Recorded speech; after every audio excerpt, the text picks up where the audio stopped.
You ever sit down at the end of the month, staring at your bank statement and wonder, where did it all go? You followed the budget you made, you even cut back on a few coffees, skipped the subscription you barely use, and still, somehow, you feel broke.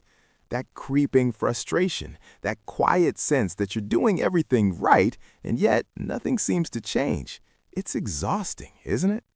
I've been there. I think most of us have. And the truth is, it's not your fault. Budgeting doesn't fail because you're lazy or irresponsible. Most people fail at budgeting because it was never designed for the way humans actually behave. We treat money like a spreadsheet problem, but human behavior, our emotions, our habits, the little invisible triggers around us, doesn't work that way. And until we understand that, no amount of planning, tracking, or cutting corners is going to make us feel secure. Here's the thing. We think budgeting is supposed to give us control. If I just track every dollar, if I just categorize expenses, I'll finally have financial peace. And for a short while, that works. Maybe it feels good to know exactly where your money went in April. But life isn't a spreadsheet. Life is rent that jumps up when you least expect it. Life is surprise car repairs, birthday gifts, work stress, and the quiet pull of wanting to feel normal among friends or colleagues. So when those real-life pressures hit, and they always do, the budget breaks. You overspend, you feel guilty, and suddenly the system you set up to protect you feels like a trap. That's why most adults stop budgeting, or worse, they stick to it half-heartedly, feeling like failures. Budgeting, in its traditional form, asks too much from us psychologically. It asks us to ignore our emotions, suppress impulses, and behave like robots. And the problem isn't discipline, it's biology. Our brains are wired for short-term rewards. That instinct kept our ancestors alive, but it doesn't play nicely with bills due in 30 days, retirement plans due in decades, or a small emergency fund you're supposed to contribute to every month. When your brain sees a small immediate pleasure, a dinner with friends, a spontaneous online purchase, it says, "This feels good now, you can worry later." And the budget, silent and rigid on your phone or notebook, has no power over that emotional instinct. And then there's the other side, the emotional weight of budgeting itself. Looking at every transaction, labeling every dollar, tracking every category. For some people, it's like staring at their own mistakes every day. It's not motivating, it's demoralizing. Every little slip feels like a failure, and your brain hates failing. It's exhausting to constantly police yourself. So why does this matter? Because when we misunderstand the root problem, we keep repeating the same cycle. We blame ourselves, promise next month will be different, and then hit the same walls. The truth is, the failure isn't in you, it's in the system you've been asked to follow. Now, let's break down what really goes wrong with budgeting. First, it's all about behavior over numbers. A budget might tell you to spend $200 on groceries, but it doesn't tell you how to resist the emotional triggers in the grocery store.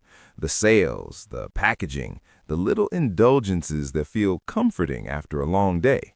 It doesn't account for habits that have formed over years. So no matter how precise your numbers are, if your habits and psychology aren't addressed, the budget fails.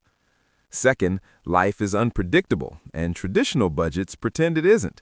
We plan for an ideal month, but life rarely cooperates. You get sick, your car breaks down, your rent goes up, or an unexpected gift is expected. A rigid budget doesn't give you flexibility, so every small disruption feels like failure. And finally, we underestimate the emotional cost of restriction. Budgets make you focus on what you can't have. They're framed around limits, deficits, and what's forbidden. And when humans feel deprived, even the strongest intentions falter. That's not weakness, that's natural. Our brains crave balance. We can't force ourselves to feel content when we're constantly counting every dollar. So if traditional budgeting fails because it ignores human behavior, what works? The first step is reframing how we think about money. It's not just numbers, it's about behavior, habits, and psychology. You want to set up systems that align with how humans naturally act instead of fighting against it. For example, instead of tracking every expense meticulously, you can focus on high-impact areas, the categories that matter most for your goals. Rent, debt, essential living costs, and your emergency fund, these are non-negotiables. Everything else, find flexible systems that don't rely on willpower alone. Automate savings, automate investments, even automate giving yourself a small fun money allowance each month. That way, you're not constantly wrestling with temptation. You've designed a system where the defaults work for you. Another key is small, sustainable changes. You don't need to cut everything at once. If you habitually overspend on coffee, start by adjusting it gradually. Or instead of tracking every penny, track just one or two categories where you feel the most stress. Build awareness slowly. Don't try to overhaul your life in a week. And here's something most people overlook: emotional budgeting. Before you sit down to allocate money, check in with your feelings. Are you stressed? Are you anxious about work? Are you lonely and seeking comfort in spending? Understanding the why behind the spending is as important as the how much. Once you recognize those triggers, you can address them in healthier ways. Maybe it's replacing stress shopping with a short walk, or scheduling a coffee with a friend instead of buying online. The budget becomes a tool for freedom, not a cage. The turning point, I think, is realizing that money is never just money. It's freedom, yes, but it's also psychology, emotion, and habit. When we try to manage it as a spreadsheet problem, we set ourselves up for failure. When we approach it as a system that respects human behavior, we create lasting results. Imagine this. Instead of dreading the end of the month, you glance at your finances and feel calm. You know your essentials are covered, your savings are growing, and your spending is aligned with your values. You slip up? That's okay. It's expected. You don't feel guilt. You adjust and move on. That's the subtle power of a behavior-first approach. So what can you do starting today? Begin by focusing on the decisions that actually matter. Automate savings and investments. Allocate a little for fun money. Identify emotional spending triggers. And give yourself permission to be human. You're not failing when you make a mistake. You're learning, adapting, and slowly building systems that work for you. Over time, the quiet, consistent adjustments will compound, not in dramatic bursts, but like water slowly shaping stone. Your habits, your psychology, and your financial systems begin to work together. And that's when budgeting stops feeling like a punishment and starts feeling like freedom. At the end of the day, managing money isn't about perfection. It's about awareness, systems, and patience.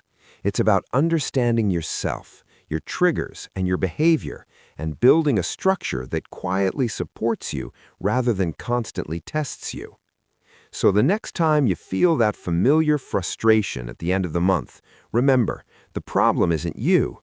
The system isn't broken because of your discipline. It's broken because it was never built for humans in the first place. And once you start designing your financial life around behavior, not spreadsheets, you start to see progress, not just in numbers, but in peace of mind. And that quiet, calm sense of control, it's the most valuable wealth of all.